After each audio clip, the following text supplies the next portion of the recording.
대중들은 자리에 좌정해 주십시오.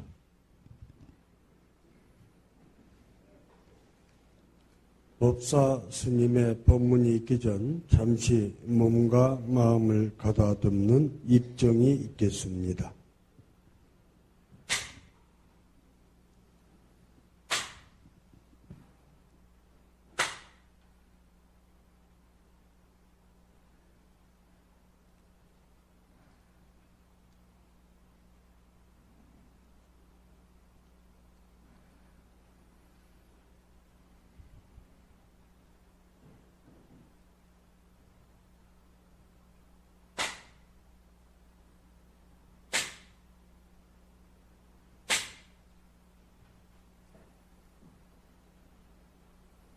반갑습니다.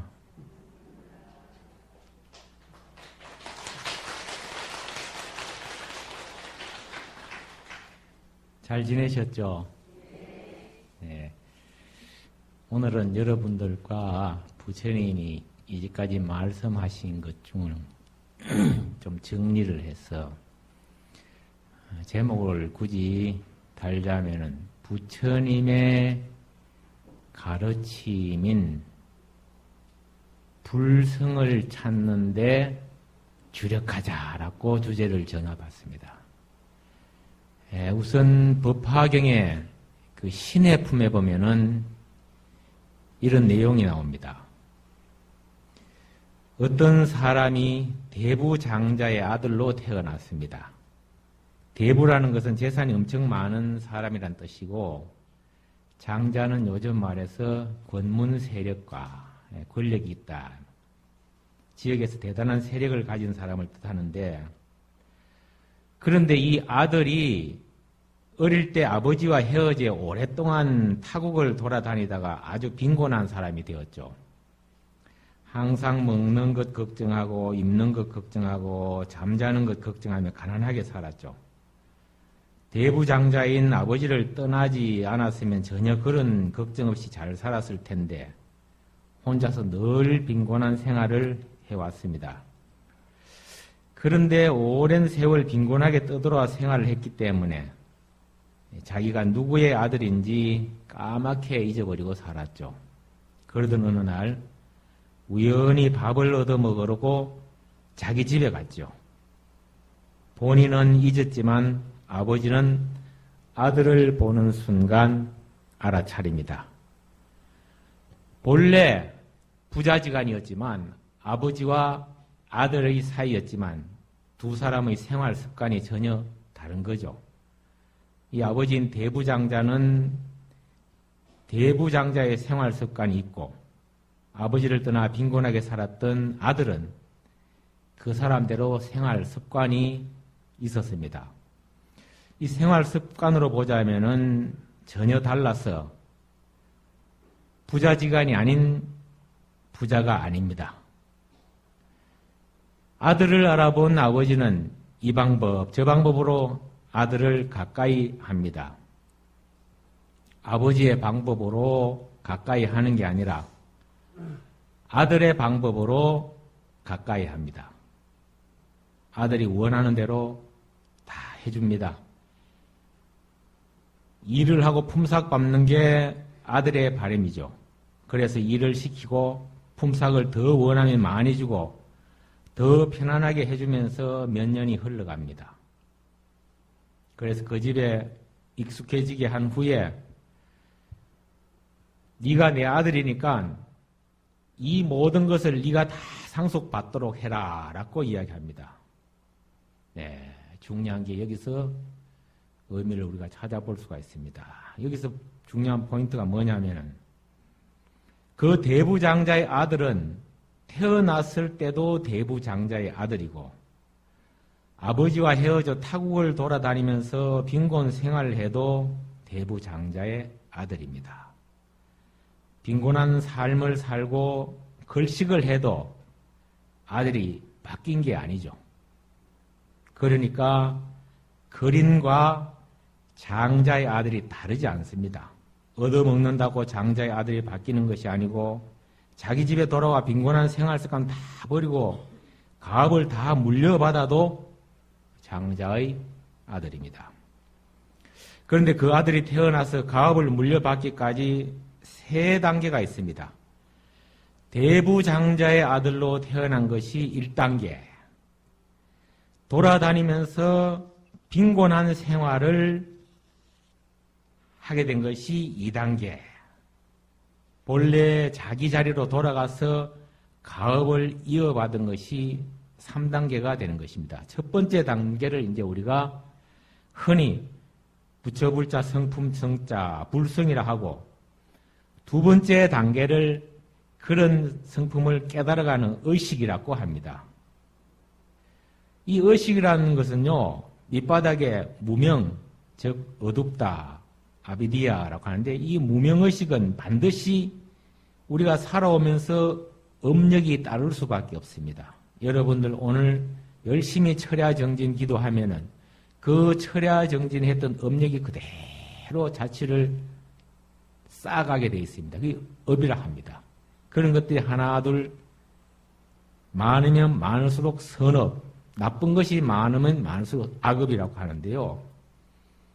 이 무명의식은 반드시 업력에 따르듯이 이 업력에 따라서 육도윤회를 하게 되어 있습니다. 바로 이 육도윤회가 아버지를 떠나 빈곤하게 생활하는 것입니다. 이 신의 품에 의하면. 수행을 잘해서 불성을 깨달으면 그것을 정각이라 합니다. 정각. 태어났을 때도 아들이고 얻어먹으러 돌아다녀도 아들이고 다시 자기 집으로 돌아가서 가업을 물려받아도 아들입니다. 태어난 아들 다르고 얻어먹는 아들 다르고 집에 돌아온 아들 다른 것이 아니죠. 똑같은 아들인데 때로는 돌아다니면서 고생 따고 때로는 집에 돌아가서 가업을 물려받는 대부장자가 되는 것이기 때문인 거죠. 바로. 이렇게 보면은 불성은 처음부터 불성이고 중생이 온갖 육도윤회를 하고 4가지 괴로움과 8가지 괴로움, 사고팔고를 다 겪고 고생을 해도 불성이고 또 나중에 수행을 해서 깨달아 성불 해도 불성입니다. 이것이 부처님의 가르침인데요. 이것이 불가사의 불법이고 이것이 최상정각, 안욕따라 삼약 삼보리가 되고 또 이것이 육도윤회이고 청정불성입니다. 이러한 모든 것들을 우리가 확실히 알아가는 과정을 이른바 여러분이 지금 앉아서 듣고 또 절하고 입으로 염송하고 이따 다란이를 외면서 지극정성으로 기도하고 하는 것이 바로 이 수행 과정이 되는 것입니다. 얻어먹는 것도 아들이죠. 집안에 있는 것도 아들이고 다시 돌아온 것도 아들입니다. 아들은 하나도 변한 게 없어도 집안에 태어난 아들, 얻어먹으러 돌아다니는 아들, 다시 돌아온 아들 다 다릅니다. 하나도 다른 게 없으면서 다르고 또 다르면서도 다른 게 없습니다. 이게 불법의 이치입니다. 그런데 이 청정성불을 청정한 그 불성을 미혹하다 하면은 무명업식을 일으키죠. 그래서 업력이 쌓이는데 이 업력은 자꾸 밖으로 구하는 특성이 있습니다. 눈으로 보면 눈으로 본 것을 구하고 귀로 들으면 귀로 들은 것을 구하고 손으로 만지면 손으로 만진 것을 구합니다. 이것을 탐하고 집착해서 경계를 취한다라고 하는 것이 되죠. 그래서 우리가 이 육경에 대해서 자유롭지 못할 따름이죠. 항상. 경계를 취하지 않으면 고통은 없습니다. 모든 고통은 밖의 것을 취하려고 하는 데서 생긴다고 볼 수가 있죠. 밖의 것을 구하면 좋은 줄 알지만 취한 기쁨은 잠시이고 취해서 나쁜 짓 한 것만 내 몸에 아까 이야기한 대로 업력을 쌓아갈 뿐입니다.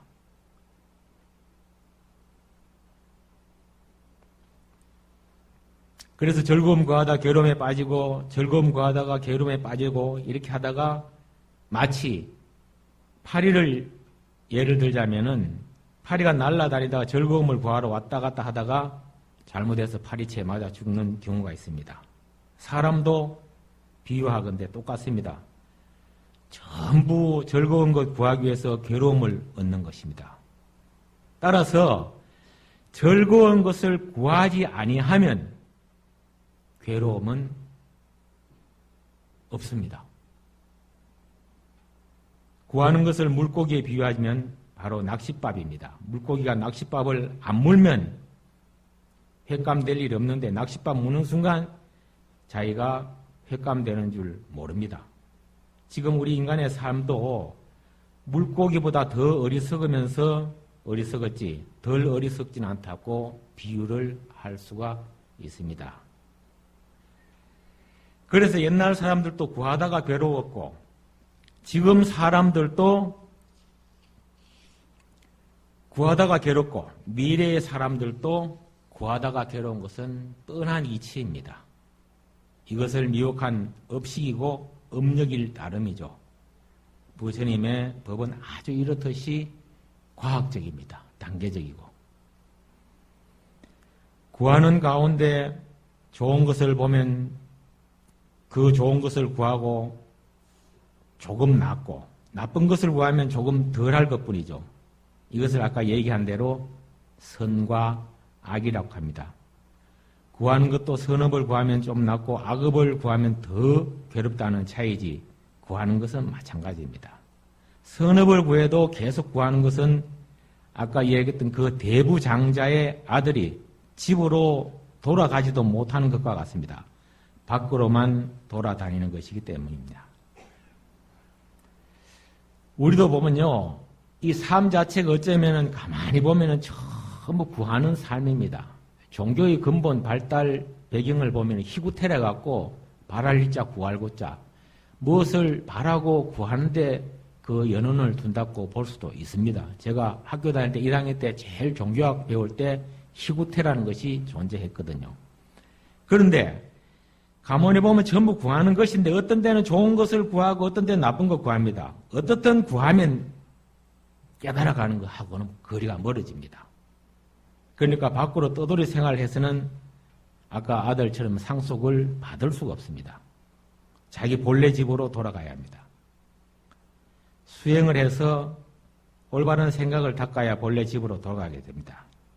쓸데없는 생각, 즉 정념이 아닌 망념을 가지고서는 구경에는 성불을 할 수가 없다고 보는 것이죠. 이 바른 생각, 정념을 밖으로 구하는 마음을 다 비우고 안으로 밝아져 하려는 그런 마음 태도입니다. 밖으로 구하는 것은 무엇을 구하든 없어지기 마련입니다. 그 대신에 구한다고 잘못 지은 악업만 남습니다. 돈 버느라 애썼는데 돈은 없어지고 지은 죄만 가득 남습니다. 세력을 얻느라고 애썼는데 세력은 없어지고 그동안 그 세력을 위해서 했던 나쁜 것만 남습니다. 이것이 인간의 동서고금을 막론한 역사의 수레바퀴입니다. 그래서 부처님께서는 자기 내면적인 지혜를 얻어야 정각이지 밖으로 구하는 것은 무엇이든 다 망념이라고 말씀을 하고 계십니다. 이것을 전도몽상이라면 전도몽상, 반야신경에서 이야기한 만약 밖으로 구한다면 좋은 것을 구해야 합니다. 좋은 것, 즉 선업을 구해야 그 장자의 아들처럼 집으로 돌아갈 가능성이 있습니다. 궁극적으로는 이제 본 고향으로 돌아간다라고들 많이 합니다. 내 마음의 본래 진면목을 찾아서 환지본처하게 되는 것이죠. 그럼 선업을 구하는 것이 무엇이냐? 빈곤한 아이가 감옥에 갇힌다든지 하면 집으로 돌아갈 수가 없죠. 적어도 감옥 같은 데는 들어가지 말아야 합니다. 깨닫지는 못하더라도 사막도에는 가지 말라는 뜻입니다. 그러기 위해서 선업을 닦는다는 것이 매우 중요한 것입니다. 어쩌면 오늘 이 과정 속에서 지금 또 여러분들은 선업을 닦아가는 하나의 모습일지도 모르겠습니다. 우리 조상님들 보면 참 훌륭한 분들이 많은데요. 정당하지 못한 일을 보면 목숨을 버려서라도 그것을 지키는 분들이 있습니다. 그것이 선업을 닦는 행위입니다. 당장은 괴로워도 만대에 정직한 것입니다. 일생의 편의를 구하고 만대의 안 좋은 소리를 듣느냐, 아니면 일생의 고통을 당하고 만대의 좋은 소리를 듣느냐는 그것은 선택의 문제거든요. 일생은 눈 깜짝할 사이에 지나갑니다. 요즘 뉴스를 접할 때마다 정치인들 이 부분이 시사하는 대목이 크다고 볼 수가 있겠죠. 이런 말이 있습니다. 이 몸이 죽고 가서 무엇이 될까 하니 복내산 제일봉에 낙락장송되었다가 백설이 만건 고날제 독야청청하리라 라는 시조가 있거든요. 이 독야청청이 뭐냐면은 홀로서 고고하게 푸르게 살다가 가겠다 이 말입니다. 그렇다면 설사 자기가 죽임을 당하더라도 부당한 것에는 동조하지 않아야 합니다. 한평생 괴롭지만 영원히 인정을 받습니다. 일생의 고통을 그 고통을 통해서 만세의 영예를 누릴 것인지 일생에 경제적으로 돈을 좀 많이 구하고 가지고 얻고 편의를 택해 만세의 악명을 얻을 것인지는 지금 이 순간의 선택이죠. 그런데 한평생 잘 살자고 만세의 악명을 그렇게 떨치는 경우가 우리는 역사를 통해서 무수히 봐왔습니다. 지금 또 아까 잠깐 예를 들었습니다만 허다합니다.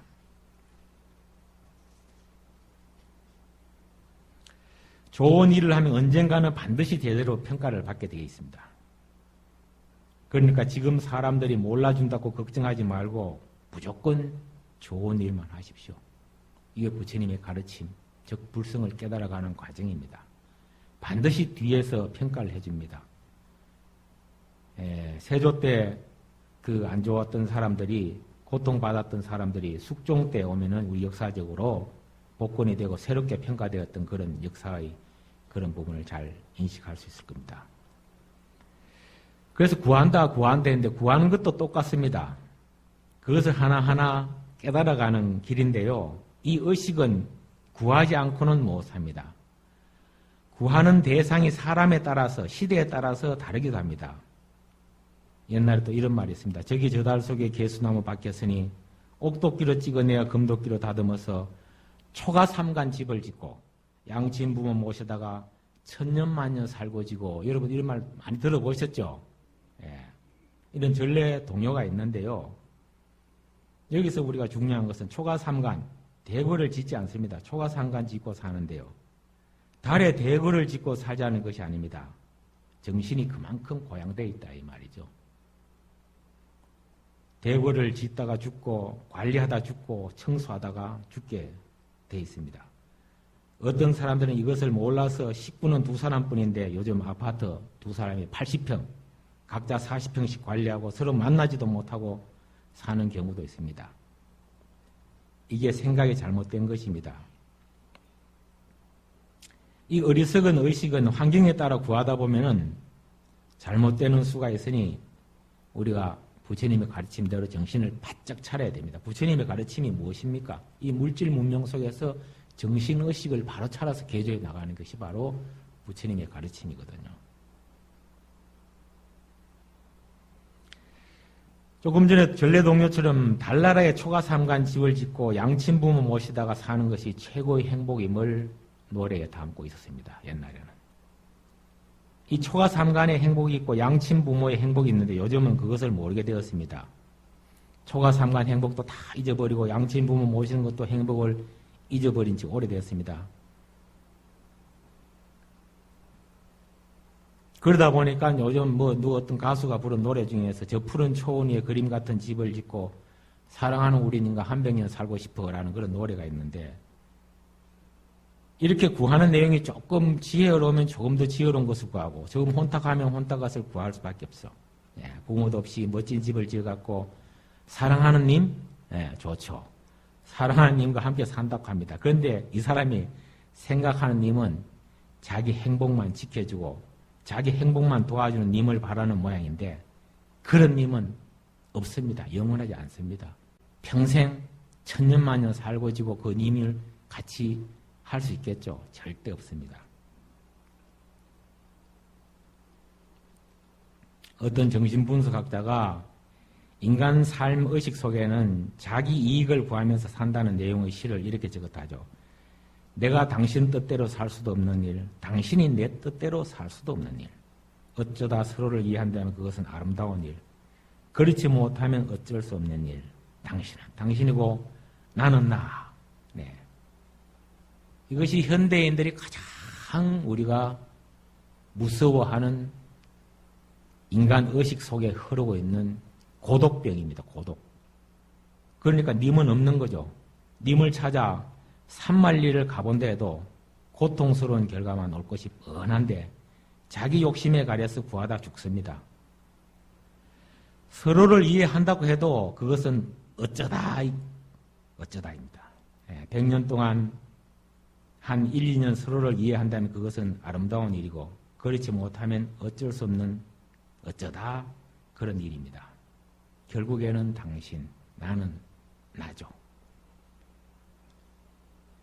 역사를 보면은 나라를 침범했던 제국주의들이 많았죠. 뭐 미제국주의, 일본 제국주의, 러시아 제국주의, 저 앞에 거슬러 가면 저 유럽에 뭐 훌륭한 뭐 저 스페인 뭐 또 그 밑에 옆에 뭐 그런 나라들이 많았죠. 근데 그런 제국주의도 그 침략국을 완전히 정복한 나라가 없고요. 아무리 강한 개인도 다른 개인을 완전히 지배한 일은 없다고 우리가 찾아볼 수가 있습니다. 아무리 시어머니가 억세고 며느리를 완전히 정복해도 그렇게 할 수는 없고 아버지가 아무리 완강해도 아들을 누르지는 못합니다. 사람은 받들어 섬길 때 아름다운 것이지 무작정 힘으로 누르는 것은 결코 안 되죠. 그러니까 힘이 닿고 누르려고 하면 잘못된 어리석은 길로 빠지는 것입니다. 받들어 섬기면 항상 아름답죠. 이것이 바로 우리가 인연법이고요. 그러면 어떻게 구하느냐? 계속 이제 구하는 법에 대해서 나오는데 아까 노래처럼 그림 같은 집을 짓고 그런 것을 구했거든요. 그래서 사랑하는 님과 함께 한 100년 살고 싶다고 인생을 오래 했는데 그래서 결과는 있습니까? 요즘 뭐 쓸쓸한 나의 아파트뿐이죠. 이것이 꿈의 역사고 인생이죠. 요즘은 양친 부모도 아니고 님도 아니고 중요한 것이 자기 행복입니다. 자기 행복. 부처님의 가르침이 궁극적으로 니르바나, 열반으로 가는 것은 요즘 말로 행복인데 너나 나나 요즘 행복 타령이 난리들입니다. 그렇다면 이 행복이 무엇이 행복이냐? 행복에 대해 정의를 한번 찾아봐야 돼요. 그럼 행복하려면 어떻게 해야 하나? 행복에 대한 관심이 엄청 높습니다. 아까 이야기했던 행복의 반대말은 고독과 우울이죠. 자살하는 사람들이 많습니다. 왜 자살하냐? 행복하지 않기 때문에, 우울하기 때문에 그런 거예요. 행복을 바랐는데 행복은 오지 않고 우울만 계속 겹치고 그래서 이생을 마감하는 경우. 우리는 행복한 짓을 안 하면서 행복을 바라거든요. 중요한 포인트입니다. 행복을 바라면서도 행복한 짓은 안 해요. 행동은 안 해요. 떠돌이 아들이 집에 돌아가기를 바라면서 오히려 고향집에서 더 멀리 달아나는 것과 같습니다. 처음에 아버지가 불렀어요. 그런데 이 아들이 요즘 말로 부티나는 어른이 부호장자가 왜 거렁뱅이 나를 부를까? 나를 붙잡아다 패려고 하지 않을까 하면 도망갔거든요. 달아나는 것과 같다 그래요. 어떻게 하면 행복합니까? 라는 질문이나 행복이 무엇입니까? 라는 우리 여러분들이 질문이 많죠.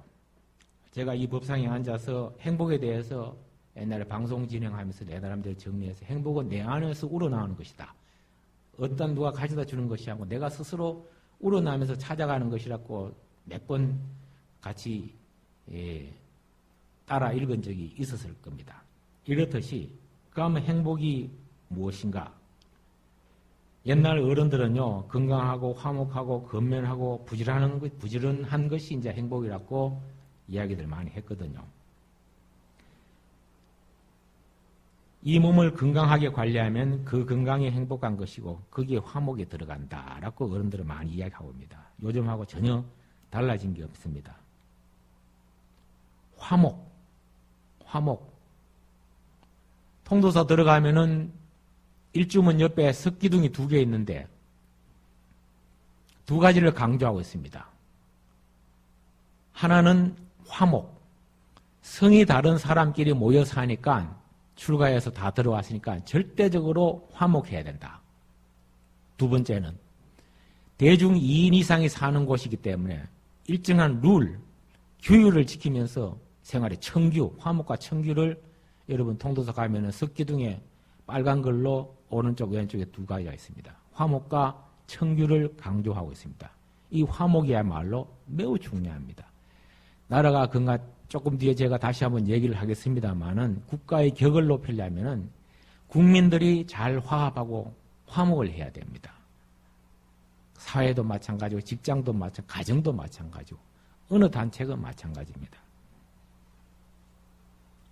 그래서 이 화목은 인간관계를 중요시하고 있습니다.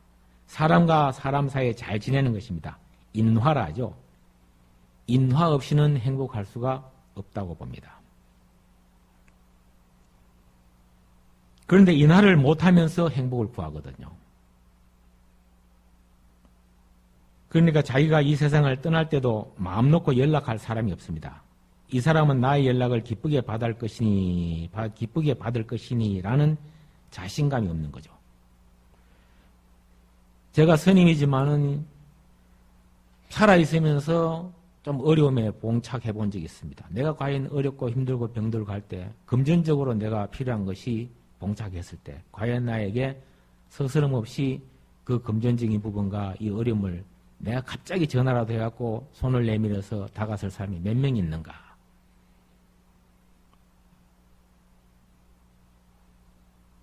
몇 명 없습니다. 제가 그런 경우를 많이 느끼면서 살아왔습니다. 여러분들도 한번 가정을 해보세요. 내가 갑자기 여기서 어떤 큰 어려움이 있어서 갑자기 내가 도움을 필요로 하게 되었을 때 그래서 저는 내가 도력이 없구나. 내가 이거밖에 안 되는구나 하는 것을 스스로 내가 체근하면서 돌아본 그런 나 자신을 발견한 적도 있었습니다만은 이게 사람 관계거든요. 그래서 그런 것들이 제대로 안 되고 그 행복감이 떨어지면서 우울로 행복하지 않다는 쪽으로 갈 때 왜 우울한가에 대해서 한번 생각해야 돼요. 다른 것이 아니라 곁에 사람이 없어서 우울합니다. 나와 깊은 마음을 나눌 수 있는 사람이 곁에 있으면 우울이 다가설 수가 없습니다. 옆에 사람이 없다는 것이 큰 문제거든요. 그 다음에 건면하고 부지런하고 하면은 행복하다고 합니다. 매우 중요합니다. 여러분 자식들도요.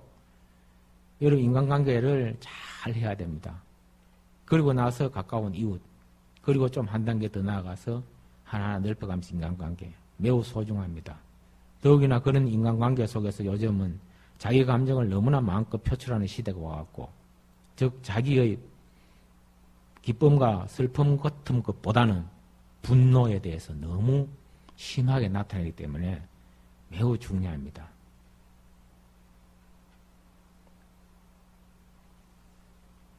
건강하고 화목하고 건면하면 행복하지 않을 수 없죠. 행복이 무엇이라고 단정 짓지는 않았지만 자연히 거기서 우리는 느낄 수가 있는 것입니다. 그렇게 됨으로써 그것이 아까 이야기한 행복은 내 안에서 저절로 우러난다고 했습니다. 그런데 요즘은 행복을 연구해보면 유쾌하고 만족하는 것이 행복이라고 하거든요. 유쾌하다는 것은 즐거운 겁니다. 만족한다는 것은 불만이 전혀 없고 거기서 큰 의미를 느끼는 것입니다. 그럼 즐겁기는 한데 의미를 못 느낄 수도 있고 의미는 느끼는데 즐겁지 않을 수도 있습니다. 여러분 경험해 본 적이 있을 겁니다. 남자의 예를 한번 들어볼까요? 남자들이 친구 만나서 술 마시고 막 즐겁게 노래방 가서도 놀고 막 그냥 유희를 즐겼다 하십시다. 그것이 즐거움인 줄 알고. 근데 즐겁지만 거기서 의미는 못 느끼는 경우가 있습니다. 반면에 부모님을 모시고 다니면 의미 있는 줄 알고 생각하고 그렇게 했는데 의미는 있는데 또 즐거운 것 없거든요. 이 두 가지를 다 만족하면 그게 행복이라고 하는데 그게 쉽지 않습니다. 그래서 행복은 말하지 말고 오로지 하기만 하면 행복은 거기서 찾아올 수밖에 없는 행복이 찾아오기 마련인데 우리는 행복을 많이 바라면서도 하기는 안 하거든요. 하기는 안 합니다. 그러니까 자꾸 서쪽으로 가면서 동쪽으로 가기를 바라는 것과 같다고 했습니다. 이것은 바로 원효 대사님이 옛날에 개초심학 입문에서 이야기한 바와 똑같은 이치입니다. 이 중생의 세계가 바로 그겁니다. 우리 의식이 그만큼 따라가지 못해서 그렇습니다. 네, 건강하고 화목하고 건면한 것이 안 되니까 요즘은 소비가 행복이다 하고 생각하고 명품 들고 다니고 그게 행복이고 좋은 집에 살면 그게 행복이고 그렇게 가치 기준을 잘못 정하고 있습니다. 다시 한번 이야기했던 부분을 하자면 마음을 비우고 작은 것에서 만족할 줄 알고 항상 부지런하고 늘 다른 존재를 인정하고 화목을 이루면 우울증이 안 생깁니다. 행복으로 갑니다. 우울하지 않으면 행복이죠. 행복이 다른 게 아니죠. 우울한 마음을 없애려면요, 부지런해야 됩니다. 다른 사람들을 다 인정하면 그것이 행복인데 서로 요즘 인정을 못하는 사회가 아쉬울 따름이죠. 특히 정치하는 사람들이 오늘 이 부처님 말씀을 제대로 잘 들었으면 하는 그런 바람을 해봅니다. 지금 참 어려운 시대입니다. 엊그제 미국 가서 협상도 하고 지금 나라 안팎으로 여러 가지 지금 어려운 점이 많습니다.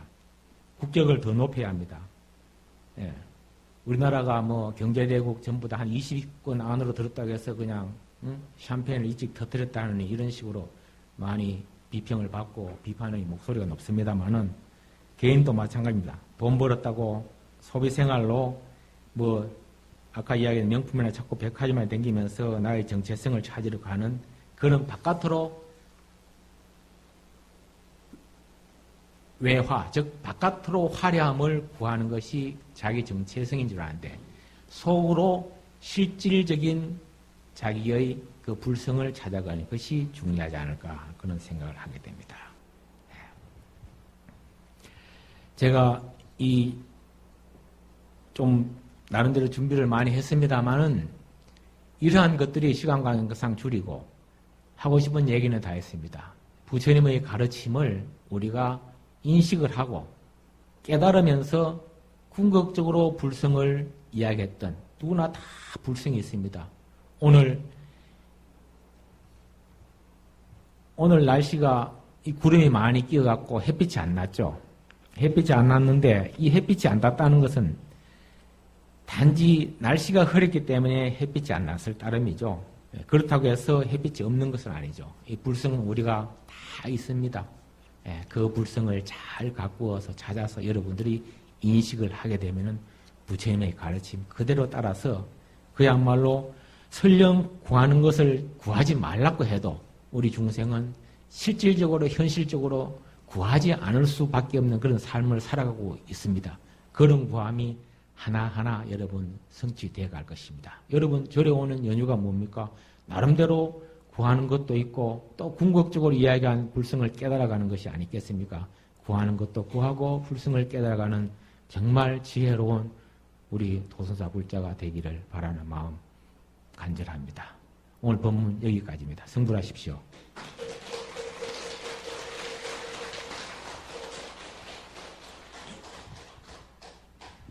법사 스님께서 마음의 불성을 찾아가는 여정에 관해서